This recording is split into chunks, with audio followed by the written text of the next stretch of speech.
Federata Shqiptare e Futbollit i ka dërguar një letër zyrtare Federatës Serbe të Futbollit, duke shprehur shqetësimin e saj të thellë në lidhje me incidentin e ndodhur me 6 prill në Bosilegrad gjatë ndeshjes së kampionatit në Ligën e 5 të Serbisë mes KF Tërnocit dhe Mladostit. Sipas pamjeve të publikuara në media dhe komunikatës së vetë klubit të Tërnocit, në përfundim të ndeshjes, forcat e policisë serbe janë futur në fushën e lojës, ku kanë ushtruar dhunë fizike ndaj futbollistit Veton Zeqiri, ndërsa ndaj pjesëtarëve të tjerë të ekipit janë përdorur fyerje dhe kërcënime. Më pas, policia ka pastisur dhomat e zhveshjes, duke kontrolluar edhe sendet personale të lojtarëve. Në letrën e drejtuar Federatës Futbollit të Serbit, Federata Shqiptare e Futbollit thekson se ky incident krij pikpyetje mbi kushtet me të cilën ekipet dhe lojtarët marrin pjesë në veprimtaritë futbollistike dhe se situatat e tilla mund të ndikojnë dhe në frymin e lojës së ndershme dhe respektin e ndërsjellët.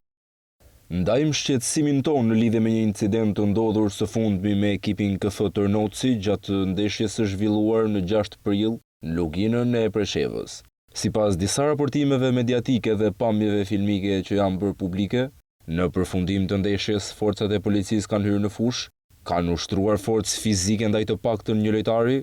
zoti Veton Zeqiri, dhe më pas kanë kryer kontrollin e dhomën e zhveshjes së ekipit duke kontrolluar edhe sendet personale të lojtarëve. Ky incident ka shkaktuar shqetësim të konsiderueshëm dhe ngre pikpyetje serioze mbi kushtet në të cilat ekipet dhe lojtarët të marrin pjesë në veprimtaritë futbollistike. Situata të tilla jo vetëm që rrezikojnë mirëqenien e të përfshirëve, por mund të ndikojnë edhe në frymën e lojës së ndershme dhe respektit të ndërsjellët, elemente thelbësore për sportin ton, sidomos në kuadër të përgatitjeve tona të përbashkëta për UEFA Euro U21 2027. Thuhet në letrën e FSHF-s që njëkohësisht kërkon që të sqarohen faktet dhe të merren hapat e duhur që të gjithë lojtarët dhe ekipit të trajtohen me drejtësi dhe dinjitet.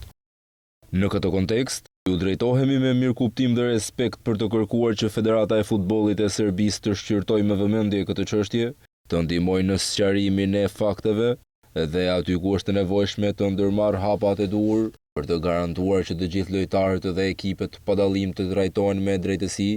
dinjitet dhe në përputhje me parimet që përfaqëson sporti ynë.